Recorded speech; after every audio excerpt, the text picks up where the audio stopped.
Hello, everyone, and welcome to Play by Play. It's the Jayme Yarroch podcast. It's the podcast that you rely on for your daily dose of everything from business to wellness to parenting to sports. You get it all here. We don't just talk about it. We give you the play-by-play. We give you the nuggets. We give you all the nitty-gritty. We give you the playbook, the how-to, if you will. Today, we're going to continue on our second episode in our four-part series discussing the keys to job security. Now, be sure to check out all of our other full episodes and our 2-minute drills. And if you love what you hear, there's nothing more that we would like than if you subscribed and shared our podcast. Now, let's get ready for today's play-by-play.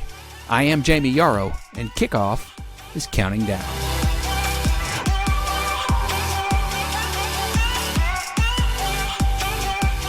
Good morning, good afternoon, good evening, wherever you may be listening. We're live from the Cloffice. That is the Closet Office, aka the PXP Studio.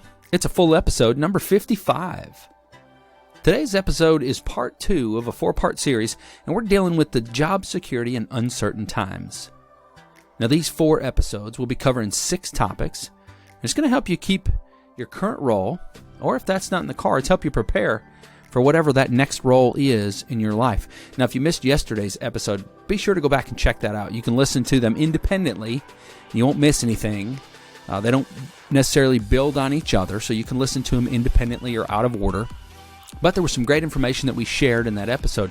The series, it was inspired by an article I read. It was in the Muse. It was written by Mary Curl. I've placed a link to that article. It's in the show notes if you want to check it out.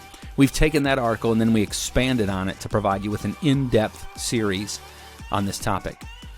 To recap on yesterday, you realize that over the past 5 or 6 weeks, over 25 million people have filed for unemployment benefits. I mean, just here in Alabama alone, they have given out over $500 million in benefits.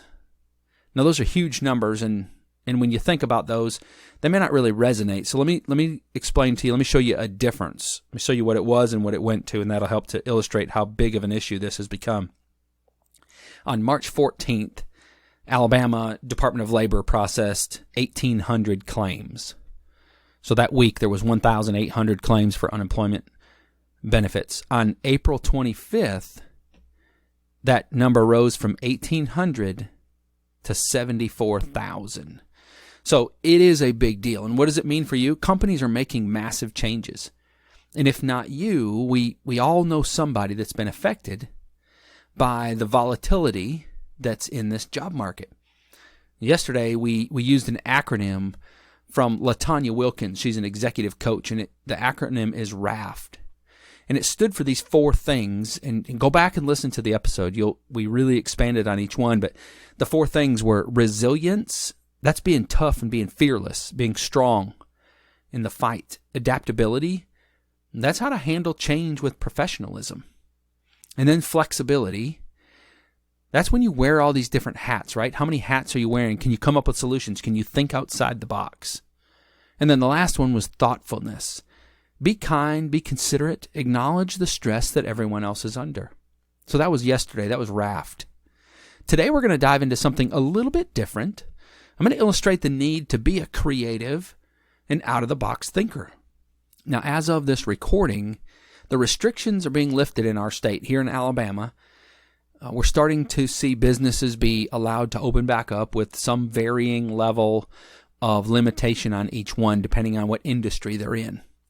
And although these businesses are beginning to open up, that definitely does not mean that business is back to business as usual or back to normal.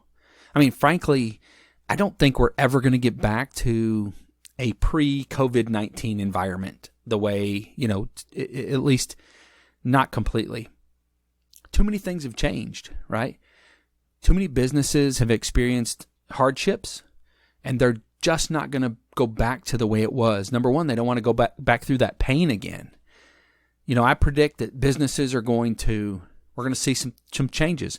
I think we're going to see businesses that are going to expand their income streams. They're going to broaden the offerings or the way that they're developing income. And that's going to allow them to better weather the future storms. I think that we're going to see workers that are going to be allowed to work from home.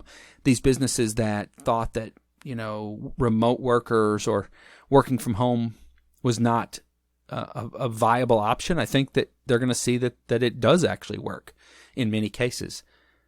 I think that we're going to see businesses put contingency in place for rapid deployment of vital resources and how to set people up to work remotely quickly. I think that you're going to see businesses that are going to stick some money in the bank, for a rainy day that may not have always done that in the past. Unfortunately, I don't think this is the last time that we're probably going to see this kind of stuff happen. And with all that, those team members that have the ability to solve problems and be able to come up with solutions and see things where things need to be improved and to help to deal with the pain points of business, those are going to be the team members, the employees that I think are going to be extremely valuable to companies. Those that simply want to come to work or punch the clock, your clock watchers, they want to just come in, do as little as possible and go to the house. They are simply not going to be valued at the same level as those that are willing to contribute to solving problems and to offering solutions and to volunteering to work on problems and so on. Creative and out-of-the-box thinkers, I believe, are going to be those that are most sought after. And this really goes in line with, another theory that I think is coming down the pipe. And that is, as technology increases, those jobs that can be performed by computers will become less and less valuable, right? Let's take accounting for an example. In the past, and even now, you might have an office full of accountants and bookkeepers and data entry people. In the future, as computers continue to be able to handle much of what the thought process of number crunching is, right? As they be able to take on more tasks and be able to do more, artificial intelligence learning and things like that, you're going to have a lot of these positions that I just mentioned. They're going to be replaced with maybe just data entry or, maybe even scaled down from there. But I think you're going to have more data entry and just a few of your upper level thinkers, your creative thinkers that are going to be directing the show. Those that don't have the ability to critically think, those that are just doing monotonous rote tasks over and over again, if a computer can do those positions and then ultimately those people, right? So if the job is replaced and that's replacing that person too, they're going to be replaced by computers that can do the same number crunching, but they can do it, 10 times faster or 100 times faster or 1,000 times faster, and frankly, oftentimes more accurate. Now, I'm not saying that it's right. I'm not saying, that I'm in favor of it, but the elimination of jobs as computers continue to evolve, that's a reality. A company can go buy more computers that don't need benefits, they don't need time off, they don't need insurance, they don't need supervision. There's no drama with computers. They can hire some computer folks to take care of the computers, and then the computers can do all the work. You get what I'm saying? It's coming, folks. Like there are places that are now looking at taxing businesses that replace people with automation, because one of the things that it's affecting is tax base. So if that company no longer has an employee in that position, but now it has a computer or a robot or something like that, then that person is no longer paying payroll tax either. They're not paying taxes on their income.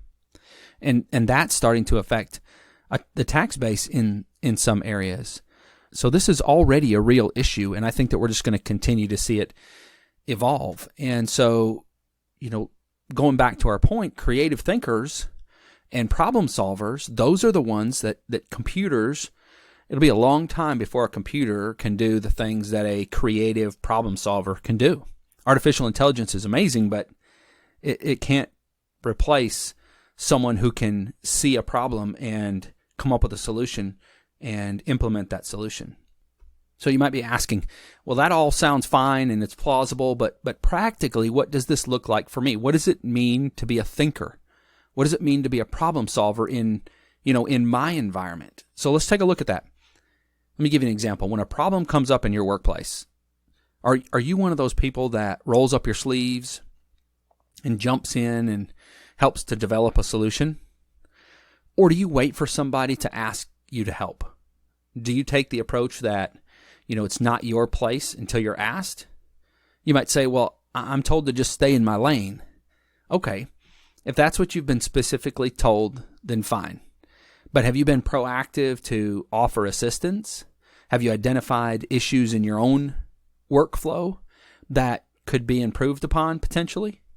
I can promise you this, there is room for some process or some quality improvement in some area of your day in your responsibilities.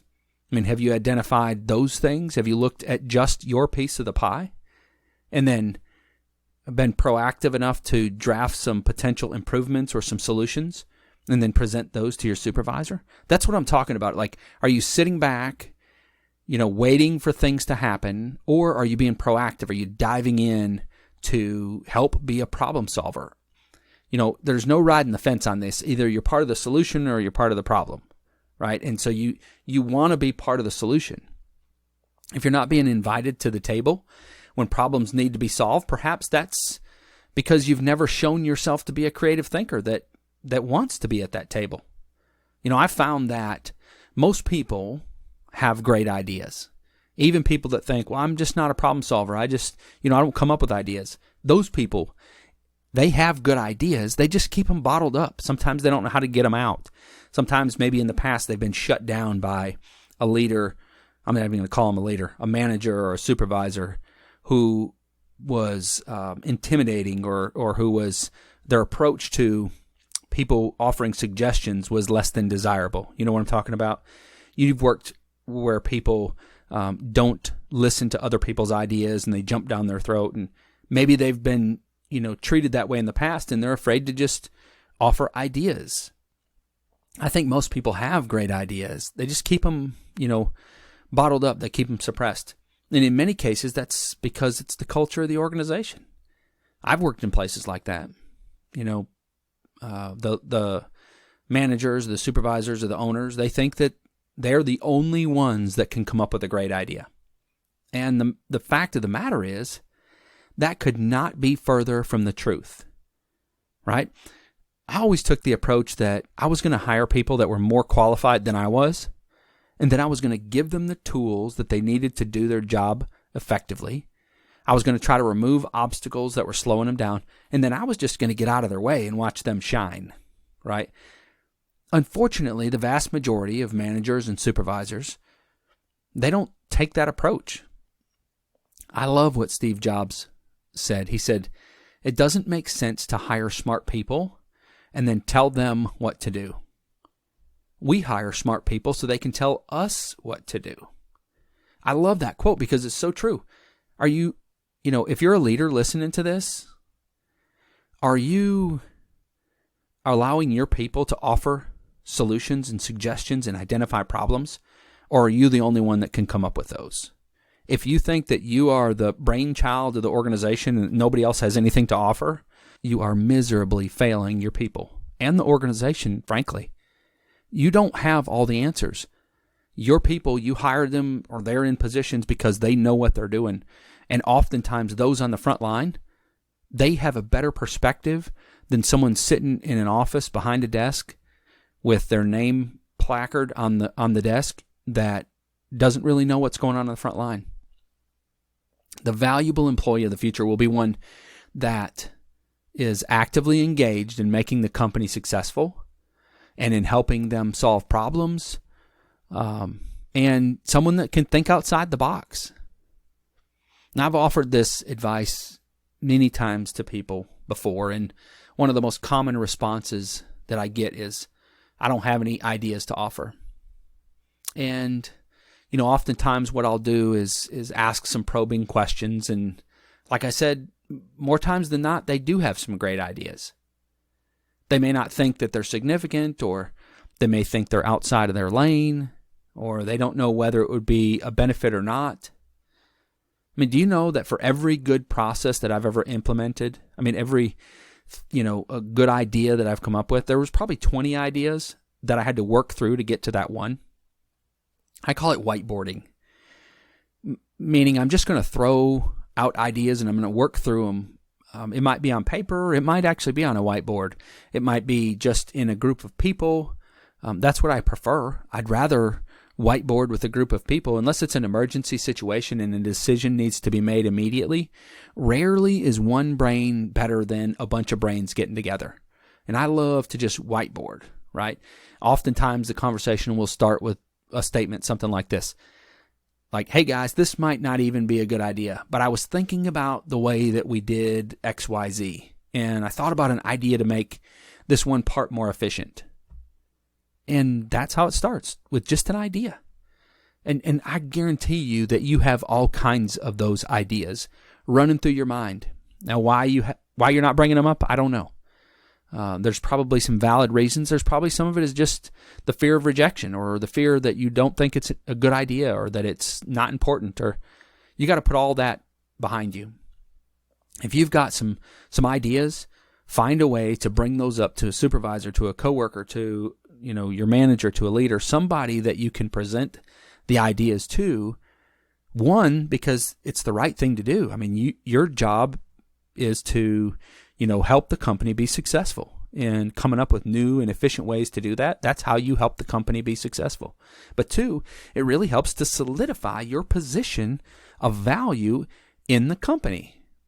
And if you've got a supervisor that isn't receptive, the company you work for, it isn't interested in hearing your input, well, that's a whole nother conversation, completely. And, we can talk about that another day. It may be that that's not the right place for you. Maybe you're not where you should be. Maybe not. Maybe it's the chain of command you have is just not appropriate. But that's a whole nother conversation. The catalyst to coming up with new and fresh ideas is to be ever learning and always observing what's going on around you. I've preached this on this podcast. What are we on? Episode, 54? So I've probably said this 50 times before today. You have to be involved in some level of self-development. When you're working on yourself first, and you are becoming a better version of you hear me say that on every single podcast. That's how I end them all. You're a much better person to be in a position to offer solutions to the problems that are around you. So what does that look like? Read, listen to audiobooks, podcasts, watch videos, YouTube videos, instructional videos, whatever. Educate yourself. Improve on what you already know and learn something new. When you engage in learning new things, actively engage in learning new things, your brain begins to see new solutions and new ideas.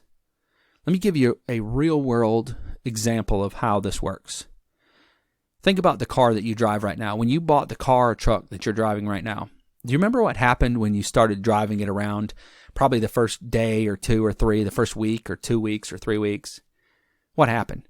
You started noticing all the other cars and trucks that were the same as yours, right? You may have had a white four-door pickup truck. Well, all of a sudden, you noticed every other white four-door pickup truck that's on the road. When I bought my first BMW, I noticed every other BMW that was on the road. Why? My mind's eye was in tune with what I was consuming. Now, I was driving a black four-door BMW 535 Xi. And I could spot another one a mile down the road traveling in the opposite direction. Like that's how observant we become. Our mind works that way. It's the same thing that happens when we're engaging ourselves in continuing education and self-development and problem solving and creating solutions. When you read, when you listen to, content, audiobooks, podcasts, watching positive YouTube videos, I'm talking about positive ones now. Let me qualify this by saying I love listening to Tatum the dog. If y'all haven't, on TikTok, if y'all haven't checked out Tatum, you got to go do that. It's hilarious. But that's not the kind of videos I'm talking about when it comes to self-development. I'm talking about stuff like Impact Theory with Tom Bilyeu or TED Talks or things like that, right? Stuff that's going to be positive. It's going to help you be a better person. It's going to help you self-develop. It's going to help you create solutions to problems. When you're engaged in that kind of stuff, that is when you begin to see the problems around you and start to envision solutions. It's where your mind is. Have you ever noticed how some people, they just have a knack for making good decisions, or they just have the ability to get people to follow their lead, or they have the ability to find solutions to problems? There's a reason for that, right? They're in tune with that level of thinking. It's what they do. And it begins with how you're engaged in self-development and continuing education. I had a friend that I was talking to recently, and he was telling me that he just wasn't very happy. And I immediately launched off into this life career coaching mode, right? And I started asking him questions and trying to dive deep. And he said to me, "Look, man, I'm just calling you as a friend." And it just dawned on me that because that's what I'm consumed with, because I'm always consuming myself with self-development and, trying to find exactly what I'm gifted at and helping to help other people. And it's just, it's what I'm consumed with, and that's what comes back out. It's the same thing that I'm telling you.